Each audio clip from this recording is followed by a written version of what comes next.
राधे राधे दोस्तों। श्री रुक्मिणी श्री कृष्ण की अनंत संगनी और पूरे संसार की सर्वलक्ष्मी है। उन्हें श्री कृष्ण संग आपने अनेक लीलाओं में देखा होगा, पर क्या आप जानते हैं कि कैसे वही श्री हम सबको और इस पृथ्वी को छोड़कर गई? ये है एक ऐसी कहानी जो आपको एक माँ के त्याग और एक प्रियतमा के दिल को चीर कर रख देने वाले असली दर्द को बताएगी, जिसे आज के समाज में सब नहीं जान पाते। दोस्तों, जैसा कि हम सब जानते हैं कि जब यादव कुल में आपसी लड़ाई छिड़ जाती है तो हरि जंगल में चले जाते हैं, जहां जरा उनके पैर के अंगूठे में तीर मारता है, जिसकी वजह से प्रभु वापस वैकुंठ धाम लौट जाते हैं। लेकिन जैसे ही ये घटना होती है, क्योंकि माता रुक्मिणी साक्षात सर्वेश्वरी हैं, उन्हें सारी बातें पता चल जाती हैं। यहाँ तक कि द्वारका के लोगों ने भी इसे महसूस किया। इस पूरे ब्रह्मांड को श्री कृष्ण की अनुपस्थिति के बारे में जैसे एक ही बार में आभास हो गया हो। लेकिन सभी को आशा थी कि सब कुछ ठीक है, क्योंकि श्री कृष्ण की रुक्मिणी उनके बीच में उनके साथ मौजूद थी। महाभारत में ये स्पष्ट रूप से उल्लेख किया गया है कि जब जरा ने तीर चलाया तो संपूर्ण ब्रह्मांड को इसका आभास हुआ था और माँ रुक्मिणी भी ये जान गई थी। लेकिन माता ने इस पर खुलकर प्रतिक्रिया नहीं दी। वो अपने आंसू तक किसी को नहीं दिखा सकती थी, क्योंकि उन्हें अभी भी ये पता था कि वो एक रानी है और उससे भी बढ़कर वो एक माँ भी है। इसलिए उन्होंने इंतजार किया सही समय आने का। माता को पता था कि श्री कृष्ण ने अर्जुन को ये जिम्मेदारी दी है कि वो द्वारका को श्री कृष्ण के वापस लौट जाने की खबर दे दे। अर्जुन कुछ दिन बाद द्वारका आए और द्वारका को श्री कृष्ण के वैकुंठ जाने की खबर दी। दोस्तों, श्री कृष्ण के जाने के ठीक 7 दिन बाद श्री रुक्मिणी अपने सारे कर्तव्य निभाकर सती हो जाती हैं और अपने अनंत लक्ष्मी के रूप में वैकुंठ धाम में अपने हरि के पास वापस पहुंच जाती हैं। माता जाम्बवती भी उसी समय श्री रुक्मिणी के साथ ही सती हो जाती हैं। वो भला अपनी रुक्मिणी को अकेला कैसे छोड़ दे, क्योंकि माता जाम्बवती श्री रुक्मिणी की लाडली मानी जाती हैं। पर दोस्तों, माता रुक्मिणी ने 7 दिन तक इंतजार क्यों किया? उसी दिन वो श्री कृष्ण के साथ वापस वैकुंठ धाम क्यों नहीं लौट गई? श्री कृष्ण के जाने और अर्जुन के द्वारका आने के बीच इन 7 दिनों में आखिर श्री रुक्मिणी ने द्वारका में क्या किया?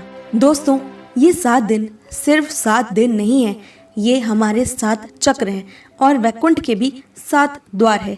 ये 7 द्वार भी 7 चक्रों को ही दर्शाते हैं। 7 चक्र प्राप्त करके और इन पर नियंत्रण पाने के बाद ही कोई व्यक्ति वैकुंठ धाम में वापस जा सकता है। तो माता नहीं चाहती थी कि श्री कृष्ण के भक्त इस तरह से विनाशकारी व्यवहार करके कलयुग में ही रह जाएं, और इसलिए उन्होंने अपने दर्द को अंदर ही छुपाए रखा और एक मजबूत माँ की भूमिका निभाई।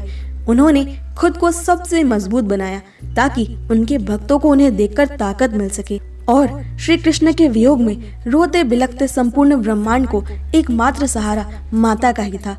और इन 7 दिनों में माता ने इन सभी के आंसू पोंछे। इन 7 दिनों में माता ने ये सुनिश्चित किया कि सभी द्वारका वासियों को फिर से 7 चक्रों पर नियंत्रण प्राप्त हो। यादव वंश के लोग दिव्यता होने के बावजूद भी 7 चक्रों पर नियंत्रण खो चुके थे। इन 7 दिनों के भीतर माता रुक्मिणी ने यह सुनिश्चित कर दिया कि सभी को उनकी दिव्यता वापस मिल जाए, और ऐसा हुआ भी।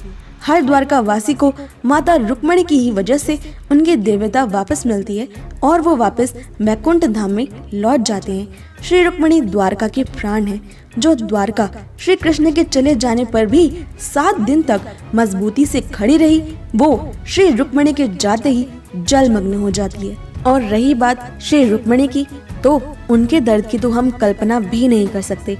फिर भी माता ने कृष्ण की अन्य पत्नियों को भी संभाला। संत बताते हैं कि अन्य पत्नियां श्री रुक्मिणी में ही श्री कृष्ण के दर्शन किया करती थी।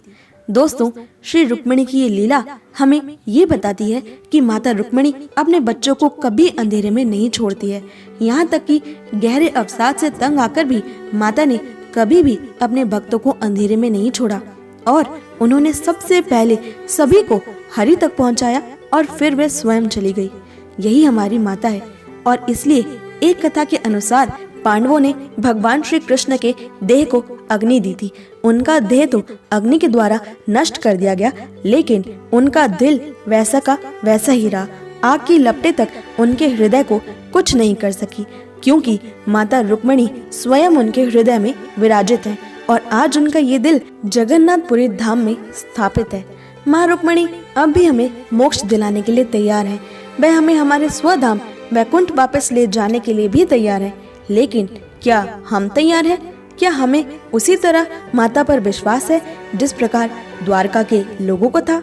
यदि हाँ, तब श्री रुक्मिणी हमारे सारे कष्टों को दूर कर देंगी और हमारा साथ किसी अंधकार में नहीं छोड़ेंगी। जो भी हो जाने दो, वह हमें वैकुंठ तक पहुंचने का मार्ग जरूर दिखाएंगी।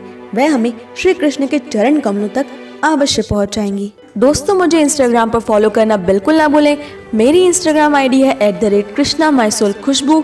अपनी इंस्टाग्राम आईडी का लिंक मैंने डिस्क्रिप्शन में दे दिया है और यहाँ आपको जानने को मिलेंगे कान्हा के जीवन से जुड़े बेहद अद्भुत छोटे छोटे तथ्य और बेहद खूबसूरत कोट्स। आपको कैसी लगी ये वीडियो हमें कमेंट करके जरूर बताएं और अगर आपको ये वीडियो पसंद आई तो इसे लाइक, शेयर और हमारे चैनल को सब्सक्राइब करना बिल्कुल भी ना भूलें।